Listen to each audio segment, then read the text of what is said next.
Welcome to the August 15th, 2018 YourLIVINGBrand.live show. My name is Ben Baker and my company is Your Brand Marketing.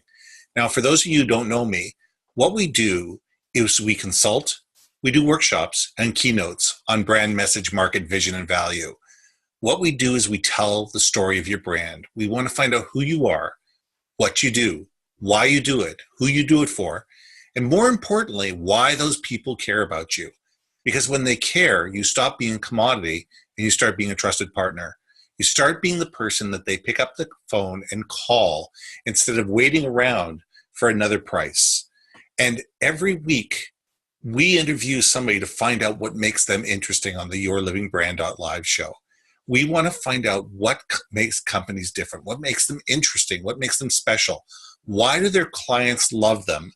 And what do they do to communicate in a way that makes them seem valuable to their audience? Now, this week is no different. I have Ronan Leonard coming to me from Australia this week.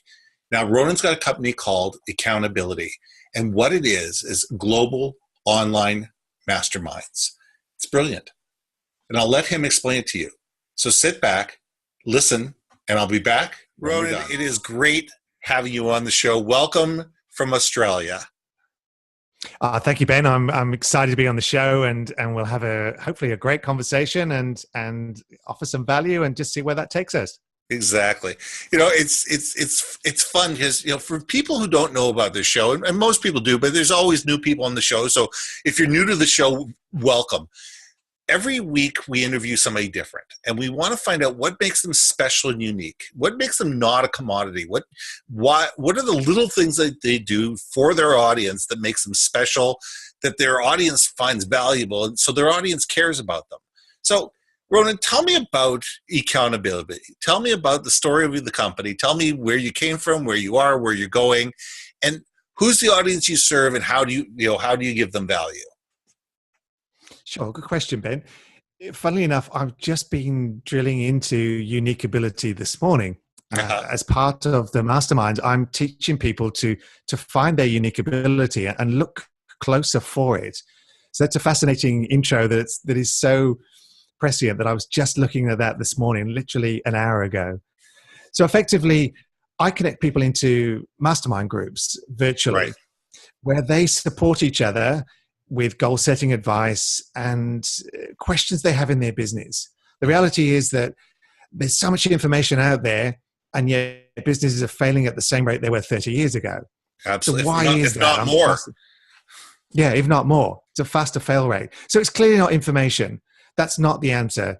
I believe what is that you need to be connected to people that can help you, that can support you, that can champion you, that can hold you accountable for the things that you say you're going to do, and just give you that extra lift and confidence that a lot of people that work in small business and work on their own become incredibly isolated. Right. So how did that start? Oh, way back in my 20s, I got a job on a cruise ship, which sounded like a dream job. Fabulous. But within 6 weeks, we're off the wild coast of South Africa, and they don't call it the wild coast for nothing. And the ship started sinking down there. Yeah, it's really rough. And the ship started sinking. Uh-oh. Now, in the meantime, at the time, I was one of the lowest people paid on the ship. I just worked in the gift shop. At the time, as we loaded the first lot of passengers, women and children, into the lifeboat, on the other side, all the officers and chief engineer and the majority of the crew left. Oh my God. Leaving me as a lowly shop assistant, the band director and the cruise director and a few other sort of entertainers who weren't supposed to be doing that to pretty much coordinate the rescue. So it's a Titanic type of thing. On a smaller scale, yes, yeah. Lucky enough, nobody died, but not because of the crew and the officers, but because people like me sort of jumped in. And when we talk about unique ability, I reflected on this and saying, okay, what am I good at? That was a key defining moment in my life in the fact that I just jumped in and helped people. Right. And it's been a common thing throughout my life. I worked for another 10 years traveling the world, working on cruise ships, and it was an amazing experience, a lot of fun. And then I set my own business up when I came to Australia, where I used to do events, casino parties. And I went from one table knowing nothing to 50 tables and one event a year to 300. Wow. And it sort of exploded without me really having any kind of business plan. Sure. But throughout that time, I had a lot of contractors because it's very seasonal work, very on weekends, and they were looking to set their own business up as well as doing just some part-time work with me. So they come to me for advice and support. What do you think about this? So I saw myself as not an expert, but as someone that is willing to share what I knew and pass that on. And that sort of became the focal point for what do I want to do now, and what I want to do the next stage of my life. Because I came to Masterminds a little bit late in life. I hadn't heard of the concept. I've been in business for a decade. Right. And you've already made all the mistakes. Now you're going to find out why you made those mistakes. Yes, which is the wrong way around to do it, to be honest. You want to learn from somebody else's mistakes, not yours, ideally. And as I said earlier, the internet is great for information, but it's just not in context for a lot of people. And it's just not it's not a support environment. It's an information overload. Exactly. So I set up this Mastermind platform to connect people into these groups where they have that safe space to meet the same people, and they can dive deep down into their fears, desires, frustrations, pains that you just don't get on a Facebook group where people just tell everyone how brilliant they are and they hide the underlying issues. It doesn't matter whether you're a $100,000 business or a $4 million business. We've all got the same fears, doubts, frustrations, business growing pains, problems you want to solve. And this fills that gap to connect all those people and all help and support each other. Yeah, and it's funny because I belong to two masterminds, and we don't meet weekly, we meet monthly. Based on everybody's time frame. One group is online and one group is actually live. And they both give me very different things. They have very different relationships, very different thought processes, and very different experience of the different people that are in there. So the things that I learn in one group and the things that I share in one group, I certainly don't in the other. So it's a matter of, especially when you're a small consultancy. I mean, I used to have 30 employees and be able to have lots of people I could bounce ideas off of. But now that it's really just me and I subcontract out as necessary, you don't have people that you can bounce things off of every day. You feel isolated. You feel that sometimes just having somebody that you can sit there going, what do you think? And not be judged. And that's the value of the masterminds. And I applaud you for starting those up, because you know what, that's an incredible place to be. It's partly a mindset. You're right. I'm in two paid masterminds myself, and two of them, they're both completely different as well. One of them is more of a course, and the other one is definitely more of a let's JV, let's work together, let's collaborate more. Because I'm obsessed why small business owners don't collaborate more. We don't have the resources, the tools that big business have. We're trying to do all these things, and it's a difference between a fixed mindset and a growth mindset. A growth mindset says there's opportunities everywhere, but I can't do it alone. How can I help other people, support other people? They will help me, and what goes around comes around. And you would know this as a podcast host. You probably met some amazing people in the last year that incredible that want to share your journey, want to support you, want to give value back, and you're creating those alliances that anytime you've got a problem about something or a question, you can go to them and say, I'm stuck on this. So you've probably got even a bigger mastermind than you realize. Well, and vice versa. I mean, it's amazing how many people that, once they've been on the show have become friends. And we talk on a regular basis and we share ideas back and forth. And there's a level of trust and camaraderie there that's great. Yeah, one of the biggest lies we tell ourselves and everybody else is that I don't have time. It's one of my bugbears. You say, look, I don't have time. What you're saying is, I don't value that enough to drop doing something else to do that. And often with small business owners, they can't see the wood for the trees. They reach that ceiling where they don't know what they don't know. So they continue to just do what is comfortable for them, what is safe for them. And not think, okay, well, look, I need to take a step back. I need to look at all my processes. If I'm overworked or I'm doing 50, 60 hours a week, I don't know leverage. Right. I'm doing something wrong. Leverage is obviously working smarter, not harder. And it's a bit of a cliche, but you do see so many business owners that are doing all the mundane things that are, a $10 a task that they could outsource. You said you've got Absolutely. contractors. Absolutely. I mean, So and I get stuck doing that every once in myself. Every once in a while I sit there with my fingers on the keyboard going, why am I doing this? Yeah. Yep. You're right. For $15 or $20, I can outsource it to somebody else who can do it much faster than I can do it. They can do it much better than I can. And all I have to do is pick up a phone and say, look, can you do this for me? And they're more than happy to do it. So we need, mastermind groups to push us to do those type of things, because you're right. A lot of times these are things that either we won't think of on our own or we won't push ourselves to do on the own. We always get stuck in doing, we've always done it this way, so this is the way we should always do it. And that's the death march of any company.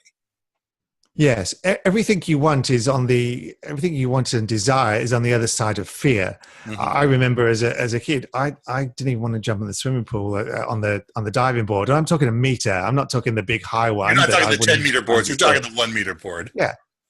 And then I got to 1920 and I bought a round the world ticket, and that was my first sort of really expansive seeing the world. And I was in New Zealand and I did this bungee jump, and it was 70 meters on this rickety old bridge in the middle of nowhere, and you've got to shuffle over and you've got to jump.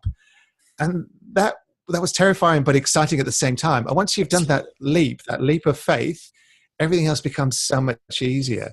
So most people just bump up against that fear and then retreat to what they know.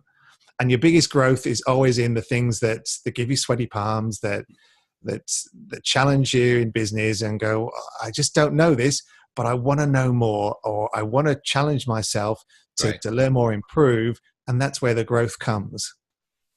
But it's not just business owners. It's the companies as well.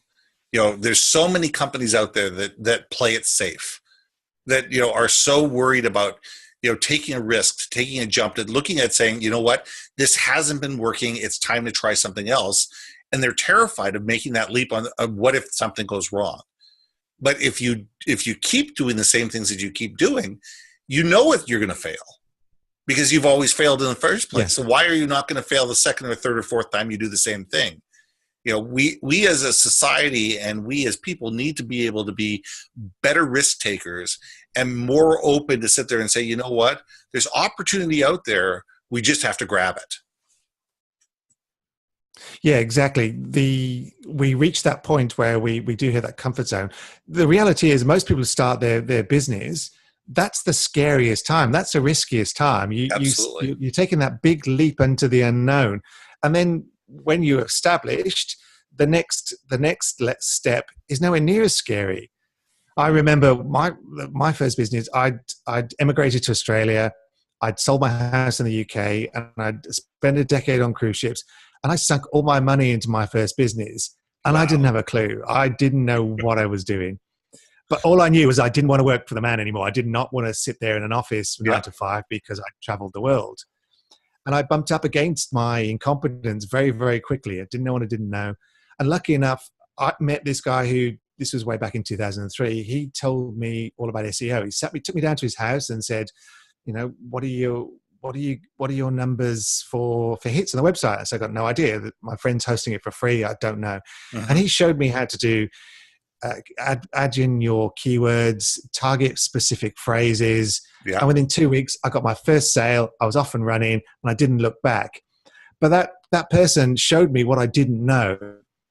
And as a result, that's another sort of key step in my life. I'm always prepared to show and tell people if they want to ask me, and they've got the courage to say, look, can I ask you this question? And that's part of the mastermind concept, is that you come with those questions you don't know. I don't know what my next step is, or I don't know if my marketing's working, whatever it is. But finding those people that are willing to share and help you is just an amazing feeling. Because without that person, and sadly he passed away a few years ago, mm-hmm. I wouldn't be in business today, because I just hadn't figured it out until somebody showed me a roadmap of how I can grow my business. Right. So when you're creating these masterminds, because from what I see, they're very small groups. They're 5-6 people at the maximum. In each mastermind. How do you go about making sure that the right mix of people are in the right group, because it's giver's gain, and you need to make sure that it's not just somebody's money you're taking. You're making sure that the right people are in the right group, and that that there's the opportunity for everybody to succeed. That in itself has got to be a challenge. How do you go about doing that? Well, effectively, we do interview people before they join. There is a disc personality as well, so you try and match them up. It is a little bit like blind dating, though. You could think that it's the perfect match, and then people just clash for whatever reason. And it does happen. So it does happen. So within the platform, we do have a disc profile. So we get them to fill out their disc profile and just try and match them partly that way. Right. Ultimately, I believe that it's a group dynamic, and people pretty much figure out what the group expectation is. Mm-hmm. Right at the start, we do this thing where we do a 10-second check-in where they talk about their energy level. Today I'm 9 out of 10. Why is that? And one thing they're grateful for. And it just starts the tone of, okay, I'm 6. Okay, this person's going to need some love today because they obviously had a bad day or a bad week. Let's find out more. Let's spend some time on them, and let's get them up to high energy level. And then someone else comes in and says, I'm 10 today. The reason is I've got a new client, and I'm grateful for my wife's support this week. And you go, great, I want to hear more. So we started off on a high energy. Let's get people involved, and let's start that sharing process from the very start. Mm-hmm. So do people meet for an hour a week? Do they meet twice a week? Do they meet twice a month? How often do people meet? Or are different groups different? We do, the majority of them we do once a week for 1 hour. Uh-huh. And we do cap it at 8. She said sort of, normally 6. So 8 maximum in the group, because you want to share the time around. The reality is when you've got 8 people in a group, somebody's away, somebody else can't make it, they're on holiday. So it normally ends up round about 6 or 7. Okay. And on a bad week, if several are away, you've got about 4 or 5, which is still enough to create that dynamic interaction and sharing all those ideas. Mm-hmm. But I find weekly works pretty well, just because, and you've obviously done a couple, but weekly means that you're just staying on track. It's business is not a sprint. It's not linear. Business never goes from I did all this work. It's certainly not linear, that's for sure. No, it's very, very lumpy, and your moods are very lumpy, and all those things. So I feel that the Mastermind weekly just keeps you reset back on track, because one of the things we talk about each week is what lesson do you learn? Mm-hmm. And it's another way of just reframing. Okay, what did I learn this week? I learned something new. I learned something about myself. I learned something about business. Whatever it is, you're just reminding yourself all those sort of key things. Why you're in business. Right. What are your wins? What did you learn? And just keeping people on track to ensure that they don't deviate too far off their chosen path. So do you have a facilitator in each group? Like, is there somebody that comes in who is, if there's 6 people in the room, is there a 7th that's just there as a facilitator, make sure that things are kept on track, make sure the time's concerned, all that kind of stuff? Yep. Absolutely. Yep. Yeah. It's a custom built platform. So I built a lot of that in. I built that you can choose different types of agendas. You can choose different roles if you wanted to. So people could run almost their own group on there if they wanted to, and do that. But effectively now the initial platform is set up where I facilitate the events, and just, as you said, keep people on track, keep the timer going, make sure that people aren't waffling. And one of the things you do is you set smart goals. So we really make sure that their goal is smart. It's no good to say, look, I want to grow my business. That's so nebulous.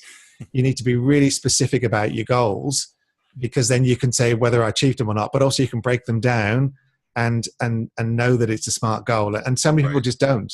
You just say, oh yeah, I'm going to call 10 new customers this week. So you say, well, what does that mean? Does that mean that you're, and what are you going to talk to them about? And what, just because you've called them, okay, I hung up, they said, no, I don't have anything for you, and hung up. Is that a win? No. Yes. Yeah. Yeah, so you get people to be just quite a bit more specific about what they want, because specificity is the key. The key to business. Most people don't even have a quarterly or a 6-month or a 12-month goal of where their business wants to be. And as a result of that, they just don't grow because they're not looking at that metric on a regular basis. Right. So I spoke to a business owner last year, and I said, "So what's your plan for the next year?" And he said, "Hopefully, I'll make as much as last year." And I said, "Is that your plan?" Not being facetious. I said, "Is that your plan? What plan do you have to do that?" And he said, "Well, nothing really. I just, I do what I do, and people sort of come to me, and I've got a website, and I do this, but I got no formal plan to grow a business." In fact, he was only hoping to do as well as last year. His expectations were so low, and he was so lacking in confidence. He just really wanted to make the same he made last year. That was a win for him. And that's the thing is a lot of people out there, are in business, but they're not really in business. The wonderful thing about entrepreneurs is they're passionate about what they're passionate about. They're experienced about what they're experienced in, but most of them have very little business experience.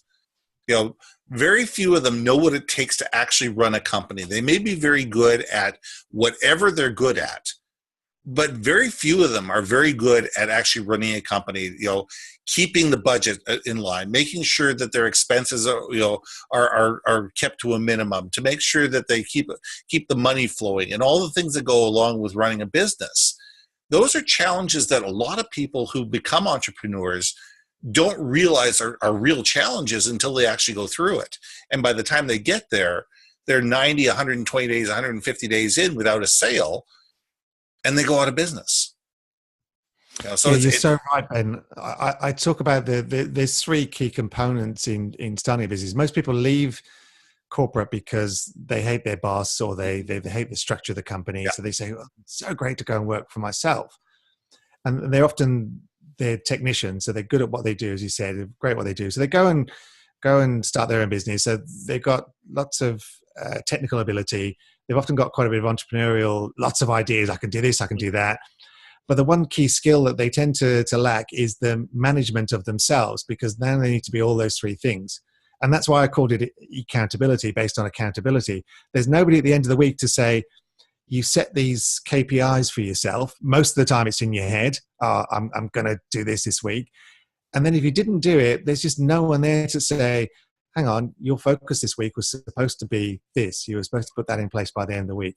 Why didn't it happen? What happened? And so then you fudge your own results and you go, it doesn't really matter.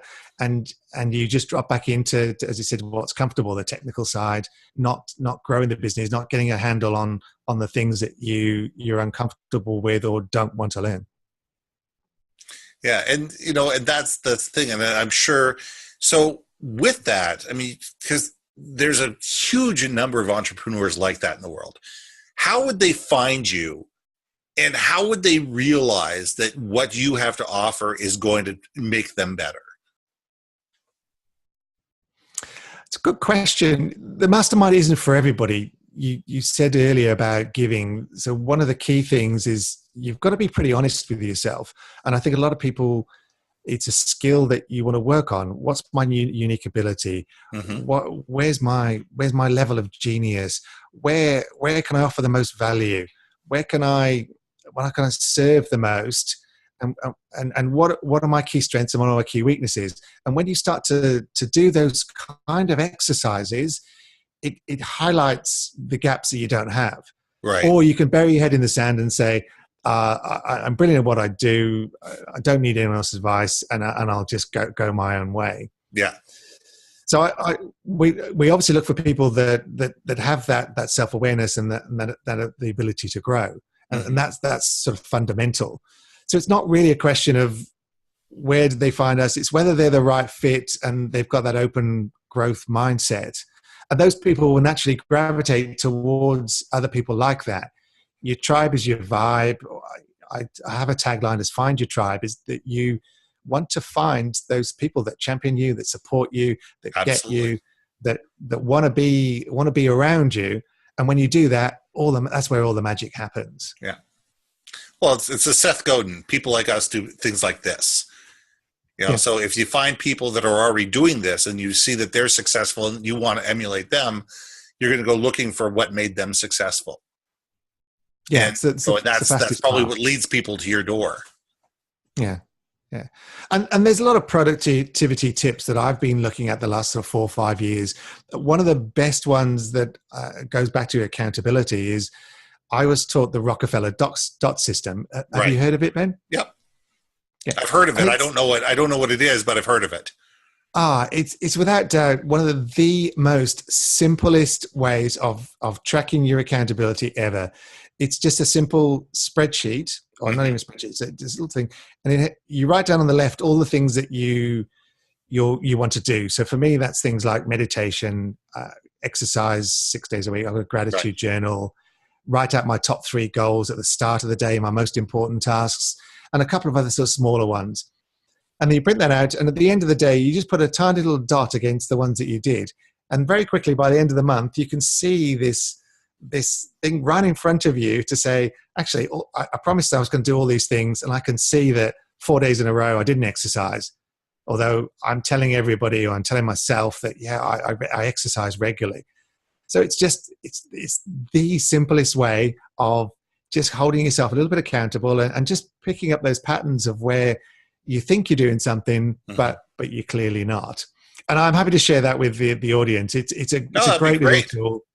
10 seconds a day to just go, what did I do today? I mean, they're your goals, they're your plans, and ultimately no one can force them on you. But when you start to set your own expectations and don't match up to them, you can start to change some of those things to say, look, we talked about earlier, I'm too busy. If they're really important to you, they will get done.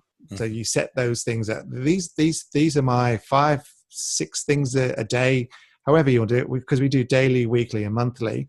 These are the core things that I truly believe in will help me grow, will make me a better person, will make me fitter, whatever it is.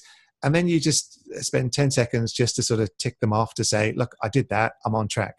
Right. And a lot of this stuff, is it on your website? Is it on accountability.io?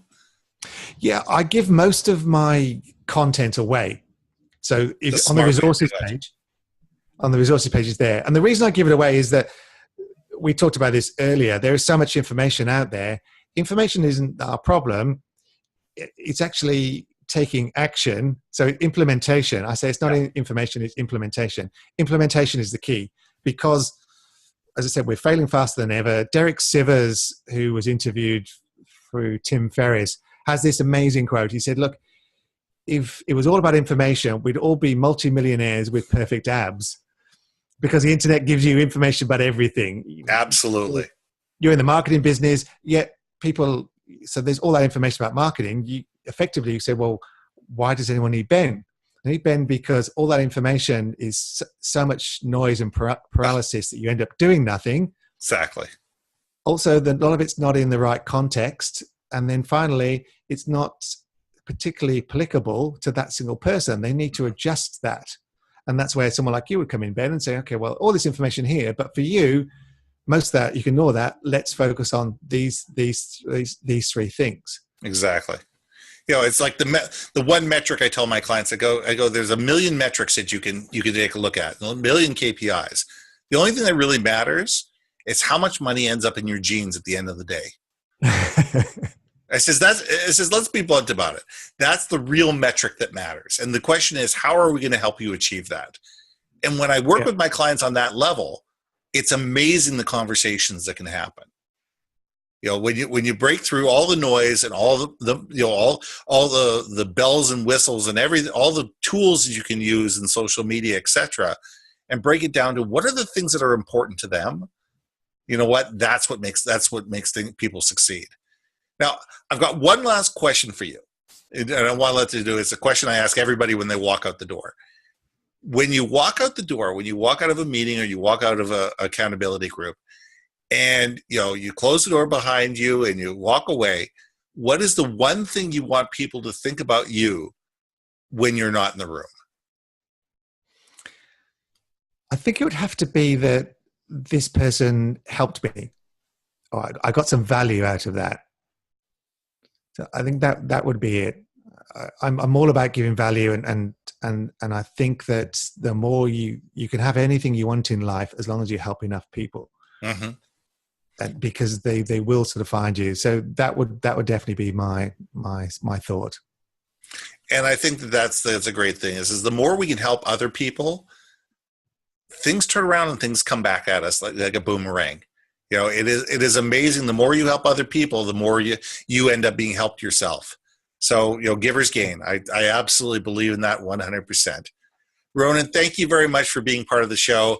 Hang out in the green room a second. I'm just going to say goodbye to everybody, and I'll be right back. Lovely. Thanks, Ben. I want to thank you for coming to the show today.